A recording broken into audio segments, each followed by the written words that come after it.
Hindi ko alam kasi, dito kasi merong ano eh, merong isang balita na nakablur at hindi binanggit. Pero mga mga anak at kamag-anak ng mga contractor. Eto ngayon, alam nyo, sa mga trending ngayon to sa social media, sa TikTok trending, talagang binash at nag-deactivate na nga ng mga account tong mga mayayabang na to. Sabi pa nga nung iba, sige, magtatrabaho pa kami para meron pa kayong pambili ng mga bag. Magtatrabaho pa kami para talaga meron kayong kitain. Para makabili kayo ng luho nyo, magtatrabaho pa kami. Yun ang sinasabi ng mga basher. Eto, panoorin nyo. Matapos utos ng Pangulo ang lifestyle check sa mga kawani ng gobyerno, inuna na ng netizens ang ilang content creator na kamag-anak ng mga contractor ng flood control project sa bansa. Binabalandra raw kasi nila ang marangyang pamumuhay habang problemado ang mga Pilipino sa paulit-ulit na baha. Nasa frontline ng balitang yan, si Gio Robles. Naka-private plane, kaliwat na ng bakasyon sa Europa at iba't ibang bansa at luxury shopping spree na umaabot sa milyon-milyong piso. Ito kaya yung binalita kaganina kasi ito nakaano to eh. Yan, Dior yan, Dior. Ganyan ang buhay ng ilang anak at kaanak ng contractors ng flood control projects. Inungkat ng netizens ang marangyang pamumuhay nila habang ang maraming Pilipino paulit-ulit nalulubog sa baha. Ang content creator na ito, anak ng kontraktor na kabilang sa top 15 contractors na may pinakamaraming flood control project sa bansa. Tsuhin at kapatid niya, mga kongresista. Pinapakita niya sa kanyang vlogs at social media na deleted na ngayon ang travel abroad. Yan, di ba? Sinabi doon sa isang balita kanina, pamangkin ni Zaldico. Dito, sinabi naman niya may tiyuhin daw na congressman, pero hindi na binanggit. No? Kayo na lang mag-connect the dots. Diba? Connect nyo na yung the dots. Pati ang outfits niya na milyon-milyong piso ang halaga. Ang suot niyang relo sa larawang ito, nagkakahalaga lang naman ng 2.5 million pesos. Ang grabe. 2.3 million pesos. Grabe. Pati boyfriend ng naturang content creator na yan, may connection din sa kontraktor ng... Pati yung boyfriend may connection sa kontraktor.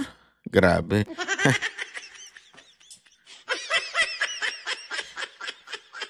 Maging contractor na rin kaya ako para magkaroon ako ng gayaan na jowa ba?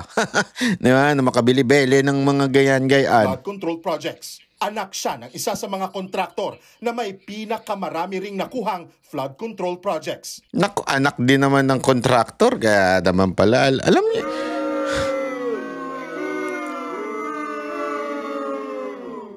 proud kayo niyan. Hindi, sa totoo lang proud kayo na hindi niya kasi ako, hindi pa ako nakadanas ng ganyan eh. Yung kumita ka nang hindi mo pinaghirapan, hindi pa ako nakadanas ng ganyan. Lahat ng negosyo ko, pinaghirapan ko talaga. Talagang hindi ka matutulog, minsan na maistorbo ka sa habang natutulog ka naman. Talagang pinaghirapan. Hindi ko pa naramdaman yung ganyan. Yung hindi mo pinaghirapan tapos ginagastos mo, di umano. Allegedly. Kasi yan ang parang sinasabi ng balita na ito eh, di ba? Na matindi yung mga anak na mga kontraktor na nakatanggap na matitinding proyekto sa Pilipinas. Sinilip din ng netizens ang buhay ng isa pang vlogger. Naku, may siya na travel at shopping haul din siya. Alam mo kasi mahirap kasi dito sa mga vlogger na ito. Ito, bigyan ko kayo ng payo. Kaya ako ayoko maging ayoko maging pumasok sa politika kasi hindi ko na mabablog yung pagkain ko ng mga steak. Gagawin pang issue yun, di ba? Pagkakain ko ng mga sepods, ng mga bope. Kasi gagawin lang nilang issue yun. So sa akin, ayoko ng ganyan. At lalong-lalong hindi ako kontraktor. Wala naman akong, hindi ko yan.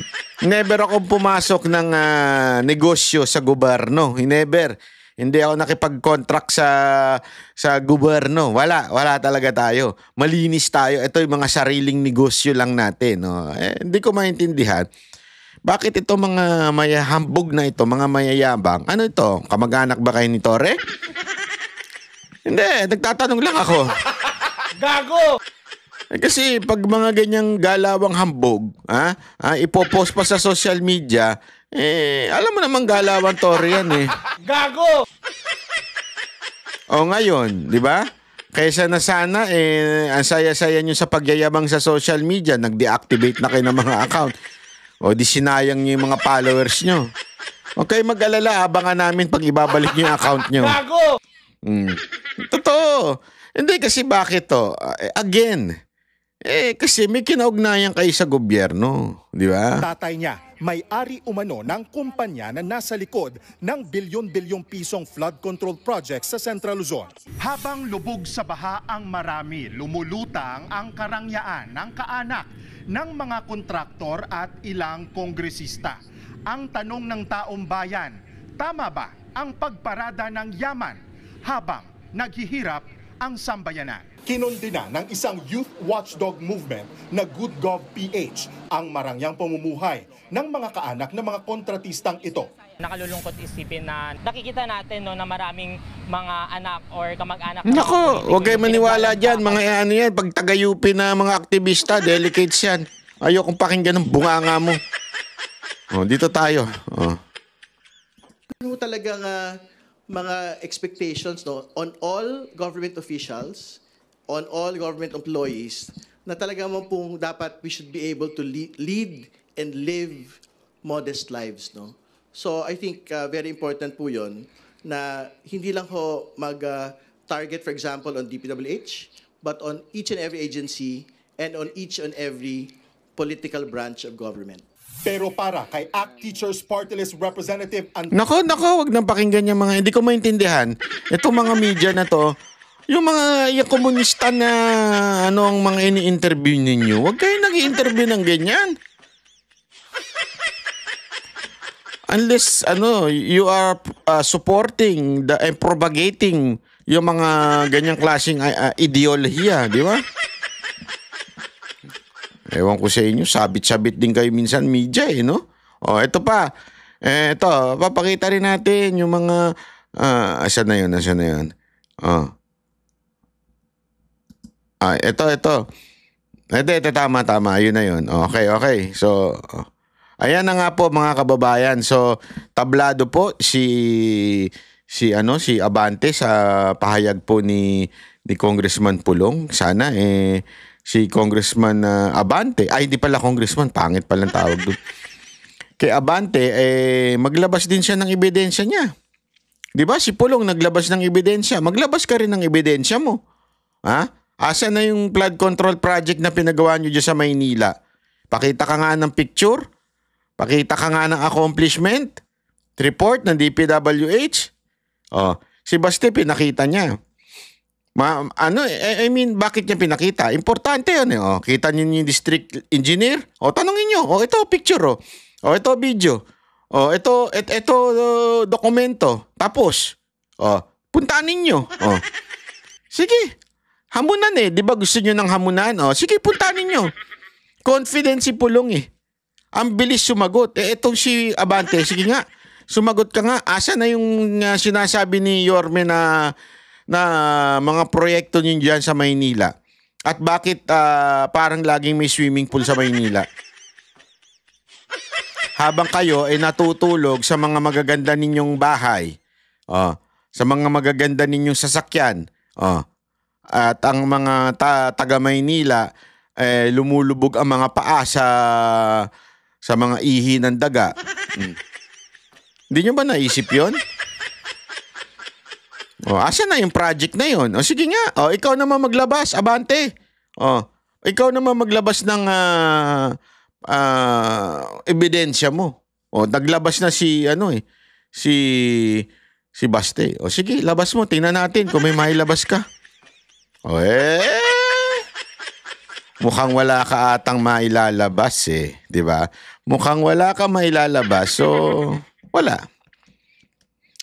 Ano na lang yan? Ano mo na lang yan? Siguro, iiyak mo na lang din yan. Di ba? Gumaya ka na lang kay Chua. Oh, na wala din, umiiyak na lang pagka hindi kasi 'di ba? Parang si Chua, sinasabi niya kahul daw ng kahul si Yorme, pero in reality halatang halata naman na siya ang apektado. Oh, ikaw, Abante, baka apektado ko rin sa mga nangyayari kasi una-una ikaw ang unang pumiyok. Hindi naman ikaw tinutukoy ni Baste. Tapos eto ngayon, naglabas ng ebidensya si Pulong. Ikaw kaya maglalabas ng ebidensya? Alamin natin yan sa mga susunod na araw. Okay, maraming salamat po. Kami ang boses ng masa, hindi natatakot. Katotohanan lang, di kami nalulunod. Walang bahid ng sismis, lahat ay totoo. Kahit sino ka pa, pag mali ka babanatan ka. Walang pinipiling kulay, wala kaming kinikilingan. Basta para sa bayan, kami lalaban. Pagdama palakpakan, pag mali banatan. Di matitinag, di matatakot, para sa bayan tuloy ang sigaw. Sa harap ng kamera, walang halong takot. Mga baluktot, lahat kayo'y tutumba. Ang hustisya at totoo, yun lang ang mahalaga. Kahit sinong harang, di kami matitinag. Walang pinipiling kulay, wala kaming kinikilingan. Basta para sa bayan, kami lalaban.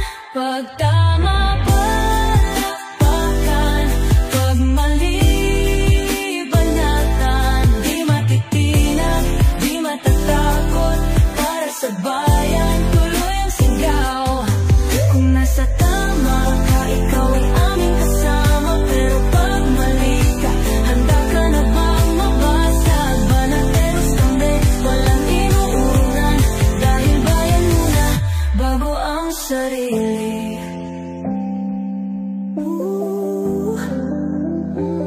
Bago ang sarili.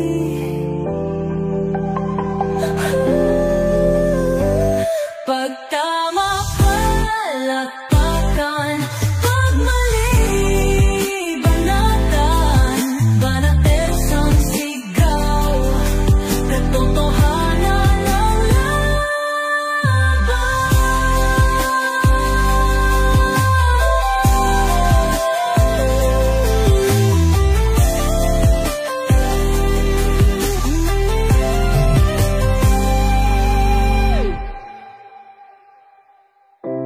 Sa harap ng kamera, walang